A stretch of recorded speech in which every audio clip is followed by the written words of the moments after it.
കുട്ടിക്കാലത്ത് എനിക്ക് പേരറിയാത്ത ചെടികളിൽ ഒന്നായിരുന്നു എപ്പീസിയ. അന്ന് ഈ ചെടി തറയിൽ പടർന്നു വളരുന്നതാണ് ഞാൻ കണ്ടിട്ടുള്ളത്. പക്ഷേ ഇപ്പോൾ കൂടുതൽ ആൾക്കാരും ഇത് ഹാങ്ങിങ് ആയിട്ടാണ് വളർത്തുന്നത്. ഹാങ്ങിങ് ആയിട്ട് മാത്രമല്ല, നമുക്ക് മരക്കുറ്റികൾ, സിമൻറ്റ് തൂണുകൾ എന്നിവയ്ക്ക് മുകളിൽ ചട്ടിയിൽ വെച്ച് വളർത്താനും അതുപോലെ തറയിൽ പടർത്തി വളർത്താനും ഒക്കെ പറ്റുന്നൊരു ചെടിയാണ് എപ്പീസിയ. എപ്പീസിയ ഒരു ഫ്ലവറിങ് പ്ലാന്റ് ആണ്. അതുപോലെ ഹാങ്ങിങ് ബാസ്ക്കറ്റിൽ ഇപ്പോഴത്തെ ഒരു ട്രെൻഡാണ് ഈ ചെടി എന്ന് വേണമെങ്കിൽ പറയാം. എന്നെപ്പോലെ പലരും ഇപ്പോൾ ഇതിൻ്റെ വെറൈറ്റീസ് അന്വേഷിച്ച് നടക്കുകയാണ്.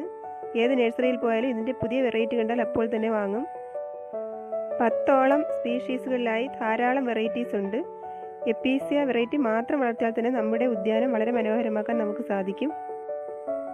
ഇതിൻ്റെ ഇലയുടെ നിറത്തിലും വലിപ്പത്തിലും അതുപോലെ അതിനകത്തുള്ള സ്ട്രൈപ്സിലും ഉള്ള വ്യത്യാസം, അതുപോലെ പൂക്കളുടെ നിറവ്യത്യാസം, ഇതൊക്കെ കാരണമാണ് പുതിയ വെറൈറ്റികൾ ഉണ്ടായിരിക്കുന്നത്. കോമൺ ആയിട്ടുള്ള ഒരു